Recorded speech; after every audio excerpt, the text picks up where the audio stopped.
Hai guys, perkenalkan nama saya Betty Agatha Sihombing, nomor pokok mahasiswa 21091066, kelas 2B, Prodi PGSD, mata kuliah Konsep Dasar IPA, dosen pengampun Dian Wulansari, HS, MPD. Yang pertama, struktur alat gerak hewan dan manusia. Makhluk hidup adalah suatu organisme yang dapat mempertahankan dirinya dari berbagai bentuk perubahan lingkungan dan dapat berkembang biak untuk melestarikan jenisnya.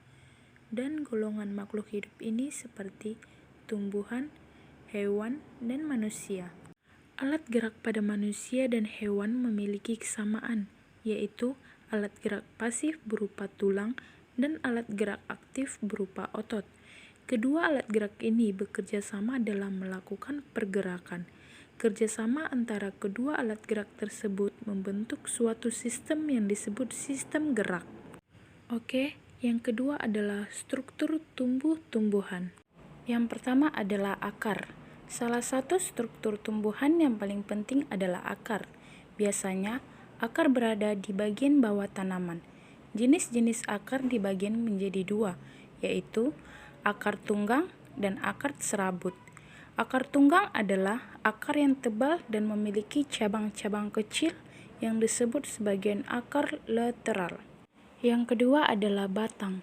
Batang merupakan bagian utama dari struktur tumbuhan. Batang berfungsi untuk menopang bagian tanaman lainnya, seperti daun, buah, bunga, dan puncak.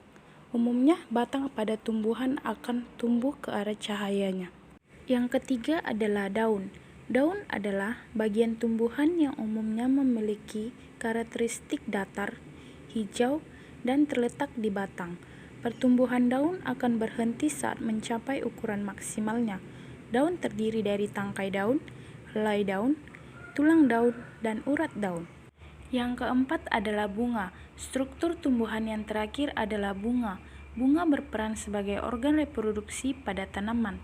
Bagian-bagian pada bunga terdiri dari kelopak, mahkota, benang sari atau organ reproduksi jantan, dan putik bunga atau organ reproduksi wanita.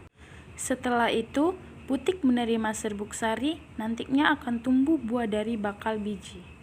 Oke, yang berikutnya adalah sistem gerak pada manusia. Sistem gerak pada manusia ini memiliki fungsi rangka. Yang pertama adalah memberi bentuk dan ukuran tubuh, dan yang kedua, membentuk persendian yang berfungsi untuk gerakan, dan yang ketiga, tempat peletakan otot, keempat, bekerja sebagai pengungkit, yang kelima, sebagai penyongsong berat badan, keenam, melindungi organ-organ seperti otak, sumsum tulang belakang, jantung, dan paru-paru.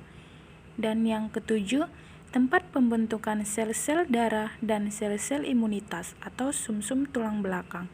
Dan yang terakhir adalah penyimpanan kalsium. Oke, seperti pada gambar di samping, itu adalah rangka tubuh manusia. Gerak pada hewan. Contoh gerak pada hewan seperti burung dan katak bergerak menggunakan rangka otot. Yang kedua adalah cacing. Cacing tanah memiliki rangka hidrostatik yang memungkinkan terjadinya gerakan peristalsis. Dan yang terakhir adalah gerak pada tumbuhan.